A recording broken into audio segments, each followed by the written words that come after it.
കശ്മീർ ആകെ മാറിയിരിക്കുന്നു. Post 370 period എന്ന് പറയുന്നത് കശ്മീരിൻ്റെ ഏറ്റവും വലിയ വികസനത്തിൻ്റെയും മുന്നോട്ട് പോക്കിൻ്റെയൊക്കെ കാലമാണ്. ഇപ്പോൾ ചെനാബ് പാലം, നമ്മൾ പഹൽഗാമിന് ശേഷം കാശ്മീരിന് എന്തോ ക്ഷീണം സംഭവിച്ചു എന്നൊക്കെ തെറ്റിദ്ധാരണകളുണ്ടെങ്കിലും ഈ ചെനാബ് പാലം വന്നതോടുകൂടി കശ്മീർ കൂടുതൽ ശ്രദ്ധാകേന്ദ്രമാകുന്നു. കശ്മീർ ഇന്ത്യയുടെ ഏറ്റവും അവിഭാജ്യ ഘടകമാണെന്ന് നമ്മൾ പണ്ട് തൊട്ടേ പറയുന്നത് ഇപ്പോൾ പ്രൂവ് ചെയ്യപ്പെട്ടിരിക്കുകയാണ്. ജമ്മു കാശ്മീർ എന്ന് പറയുന്ന കാശ്മീർ എന്ന് പറയുമ്പോൾ ജമ്മുവും കൂടി കൂട്ടണമല്ലോ. ജമ്മു കാശ്മീരിൽ ശ്രീനഗർ ക്യാപിറ്റലായിട്ടുള്ള 2 ഡിഫറെൻറ്റ് ക്ലൈമറ്റ് കണ്ടീഷൻസിൽ നമ്മൾ ഷിഫ്റ്റ് ചെയ്യുന്ന ക്യാപിറ്റലുള്ള ഉധംപൂർ മുതൽ ബാരമുള്ള വരെയുള്ള ആ റെയിൽ എന്ന് പറയുന്നത് അതിൻ്റെ ഒരു സ്ഥിരാകേന്ദ്രത്തിലൂടെ ഒഴുകുന്ന ഏറ്റവും പവർഫുൾ ആയിട്ടുള്ളൊരു കമ്മ്യൂണിക്കേഷൻ അല്ലെങ്കിൽ ആൾക്കാരുമായിട്ട് ബന്ധപ്പെടുത്ത ഒരു 5 മണിക്കൂറുള്ള യാത്ര, അത് വളരെ അത്യാവശ്യമായിരുന്നു. അത് നമ്മുടെ ഈ കാശ്മീരിൻ്റെ ഭാഗത്ത് മാത്രമല്ല, നോർത്ത് ഈസ്റ്റിലൊക്കെ പോയി കഴിഞ്ഞാൽ ഈ ഫ്രണ്ടിയർ റെയിൽവേ ഉണ്ടായിരുന്നൊരു കാലമുണ്ട്. പക്ഷെ അതൊക്കെ മിക്കവാറും വളരെ സ്ലോ ആയിട്ട് ഓടുന്നതും പല സ്ഥലത്തും ബുദ്ധിമുട്ടുള്ളതും, റോഡുകളൊക്കെ നോക്കുന്ന സമയത്ത് നമ്മുടെ ബോർഡർ സെക്യൂരിറ്റി ഫോഴ്സിൻ്റെ ഭാഗമായിട്ട് ബോർഡർ റോഡ് ഡെവലപ്മെൻറ്റ് എന്ന് പറയുന്നത് സെപ്പറേറ്റ് ഡിപ്പാർട്ട്മെൻറ്റ് തന്നെയാണ്. അത് അവിടുത്തെ PWDയോ യൂണിയൻ ഗവൺമെൻറ്റോ നേരിട്ട് നടത്തുന്നതല്ല. സ്റ്റേറ്റുകൾ തമ്മിൽ ബന്ധിപ്പിക്കുന്ന റോഡുകളും അതൊക്കെ നമ്മുടെ ബോർഡർ റോഡ് ഉണ്ടാക്കുന്ന സെപ്പറേറ്റ് ആയിട്ടുള്ള ഒരു ഗ്രൂപ്പ് തന്നെയുണ്ട്. അത് മിലിറ്ററിക്കാർക്കും ആവശ്യത്തിനും. ഇപ്പോൾ ലാൻഡ് സ്ലൈഡുകൾ, അവിടുത്തെയൊക്കെ റോഡുകൾക്കുള്ള ഏറ്റവും വലിയ പ്രോബ്ലം എന്ന് പറയുന്നത് ലാൻഡ് സ്ലൈഡുകളാണ്. ഇവിടുത്തെ നമ്മൾ കാണുന്ന ചെങ്കൽപ്പാറകളെ പോലെയൊന്നുമല്ല. അവിടെ വളരെ സബ്റ്റിലായിട്ടുള്ള പാറകൾ. കൊങ്കൺ റെയിൽവേ പോകുന്ന സമയത്ത് നമുക്ക് തുരങ്കങ്ങളൊക്കെ ഉണ്ടാക്കാൻ സാധിച്ചു.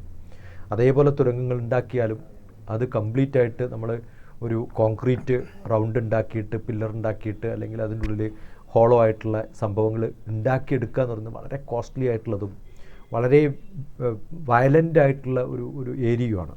അപ്പോൾ അതിൽ ഇപ്പം നമ്മൾ ചെനാബ് റിവർ ഉണ്ടാക്കിയിട്ടുള്ളത് ഇന്നത്തെ പ്രധാനമന്ത്രിയുടെ ഒരു എബിലിറ്റിയൊക്കെയാണ്, അല്ലാന്ന് പറയുന്നില്ല. പക്ഷേ ഇതിൻ്റെയൊക്കെ ബേസിക് റിസർച്ച് എന്ന് പറയുന്നത് മാധവി ലത എന്ന് പറയുന്ന ഇന്ത്യൻ ഇൻസ്റ്റിറ്റ്യൂട്ട് ഓഫ് സയൻസിലെ പ്രൊഫസർ സിവിൽ എഞ്ചിനീയറിങ്ങിലെ കഴിഞ്ഞ 17 വർഷമായിട്ട് അവരുടെ ടീം പഠിക്കുന്നതാണ് ഈ ഒരു റെയിൽ ബ്രിഡ്ജിൻ്റെ സ്ട്രെങ്ത്ത് എങ്ങനെ ടോപ്പ് ആയിട്ട് മാറ്റാമെന്നുള്ളത്. കാരണം അത്രയും ഹൈറ്റിൽ 300 മീറ്റർ ഹൈറ്റിൽ അതിനെ ഒരു ആർച്ചായിട്ടുള്ള ഒരു സിവിൽ എഞ്ചിനീയറിംഗ് സ്ട്രക്ചർ ഉണ്ടാക്കുമ്പോൾ ഇത്രയും കൂടുതൽ വെയിറ്റുള്ള 160 കിലോമീറ്റർ സ്പീഡിൽ കാറ്റടിച്ചാൽ പോലും ഒന്നും സംഭവിക്കാത്ത ഒരു എഞ്ചിനീയറിംഗ് മാർവൽ ഉണ്ടാക്കണമെങ്കിൽ നമ്മളൊരു പ്രോജക്റ്റ് ഇനോഗ്രേറ്റ് ചെയ്യുമ്പോൾ നമ്മുടെ ധാരണ അത് കേരളത്തിലുള്ള ഷിപ്പ്യാർഡ് ആയാലും അല്ലെങ്കിൽ നമ്മുടെ കപ്പലിന് വരാനും പോകാനും ഉപയോഗിക്കുന്ന റോഡുകളായാലും എയർക്രാഫ്റ്റുകളായാലും വിമാനങ്ങൾ പോകുന്നതായാലും ഈ ഇൻഫ്രാസ്ട്രക്ചറുകളുടെയൊക്കെ തുടക്കം എന്ന് പറയുന്നത് കണ്ടിന്യൂസ് ഗവൺമെൻറ്റിൻ്റെ പ്രോജക്റ്റുകളാണ്. അപ്പോൾ ഇന്ന് പുതിയ മാറ്റങ്ങൾ ഉണ്ടാക്കാൻ സാധിച്ചത് ഏറ്റവും കൂടുതൽ വളരെ സ്ട്രോങ് ആയിട്ടുള്ള 370 ആർട്ടിക്കിളിൻ്റെ ഒരു ഇൻവോൾവ്മെൻറ്റ് വന്നപ്പോഴും പിന്നെ ജനങ്ങളിലൊരു കോൺഫിഡൻസ് ഉണ്ടാക്കണം.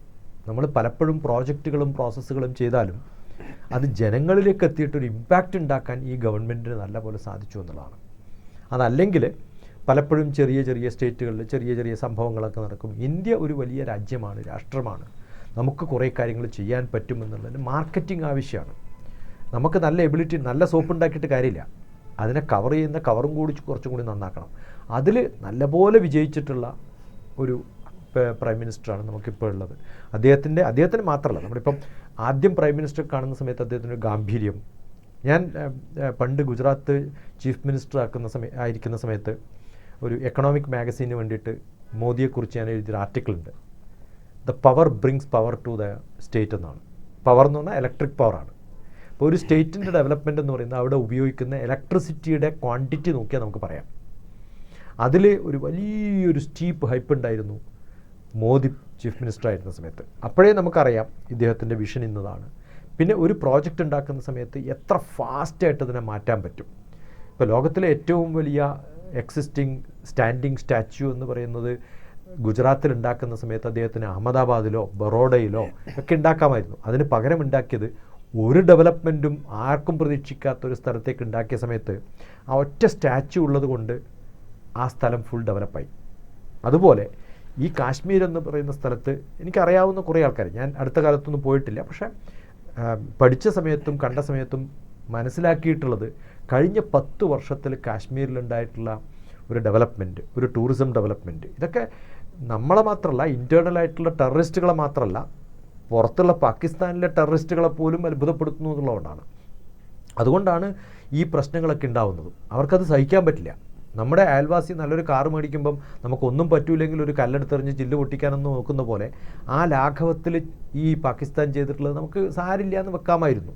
ആ 4 പേരെ അറസ്റ്റ് ചെയ്തിട്ട് ജയിലിലിട്ടിട്ട് പണിഷ് ചെയ്താൽ മതി. പക്ഷെ നമ്മളതല്ല ചെയ്തത്.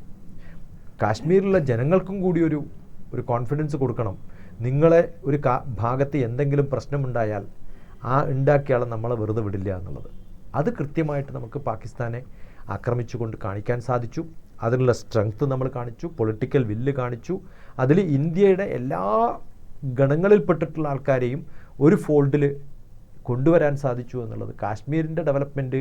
അല്ലെങ്കിൽ ഈ കേരളത്തിലിരുന്ന് നമ്മളിപ്പോൾ ഇവിടെ ഇരുന്നിട്ട് കാശ്മീരിൻ്റെ കാര്യം സംസാരിക്കേണ്ട കാര്യം എന്താണ്? ആ ബോധം നമ്മൾ ഉണ്ടാക്കാൻ സാധിച്ചു എന്നുള്ളതാണ്. ഇതിനു മുമ്പും പലപ്പോഴും ചിലപ്പോൾ ടെററിസ്റ്റുകൾ അറ്റാക്ക് ചെയ്യുകയോ അല്ലെങ്കിൽ ഇന്ത്യൻ സോൾജിയേഴ്സിന് എത്രയോ സോൾജിയേഴ്സ് മരിച്ചിട്ടുണ്ട്. അതൊക്കെ ഉണ്ടാകുന്ന സമയത്ത് നമ്മളിങ്ങനെ ഡിസ്കഷനിൽ ഇൻവോൾവ് ചെയ്തിട്ടില്ലല്ലോ. അതിന് കാരണം ഒരു പൊളിറ്റിക്കൽ വില്ല്, ഒരു മിലിറ്ററി വില്ല്, അതിനാവശ്യമായിട്ടുള്ള ഡെവലപ്മെൻറ്റ് പ്രോസസ്സുകൾ, അതിൻ്റെ വലിയൊരു പങ്കാണ് ഇപ്പോൾ നടത്തുന്നിട്ടുള്ള ചെനാബ് റിവർ എന്ന് പറയുന്നത്. അപ്പോൾ അത് ഇന്ന് ചെയ്തു എന്ന് ചോദിച്ചാൽ ഇന്ന് ചെയ്തതല്ല.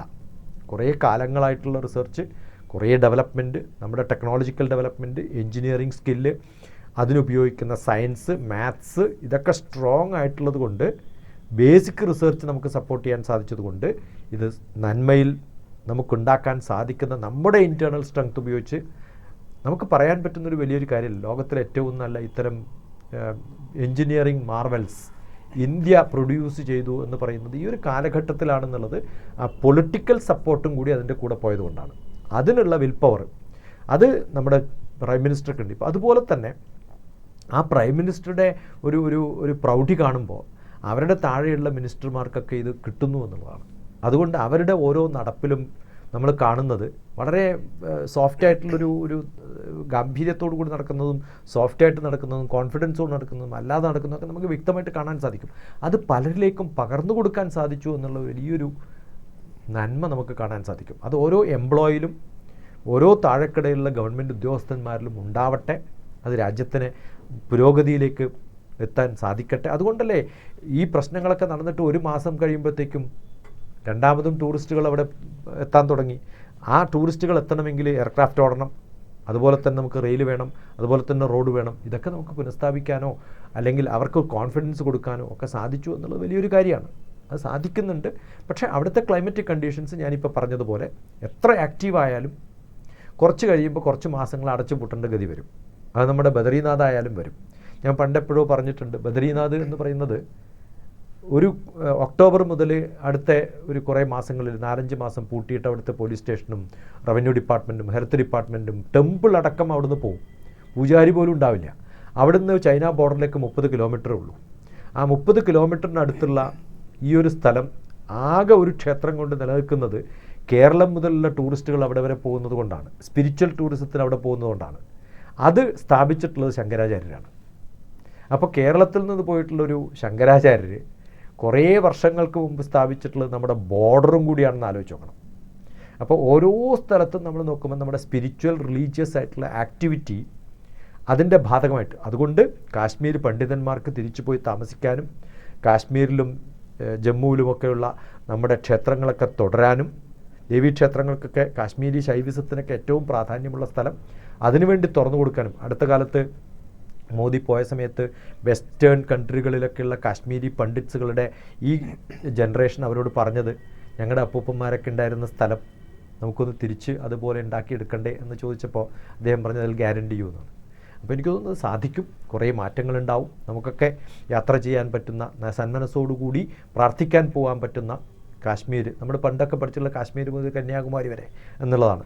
ആ കാശ്മീർ മുതൽ കന്യാകുമാരി വരെ നമ്മുടേതാണ് എന്നുള്ള ബോധം നമ്മൾ ഉണ്ടാക്കാൻ സാധിച്ചു എന്നുള്ളത് വലിയൊരു അറിവാണ്. അതിന് വലിയൊരു സല്യൂട്ട് നമ്മൾ ഈ ഗവൺമെൻറ്റിന് കൊടുക്കേണ്ടതാവുന്നു എന്നാണ് എൻ്റെ അഭിപ്രായം. കൂടുതൽ വാർത്തകളും വിശേഷങ്ങളും നിങ്ങളിലേക്ക് എത്താൻ ABC മലയാളം സബ്സ്ക്രൈബ് ചെയ്യുക, ബെൽ ബട്ടണും അമർത്തുക.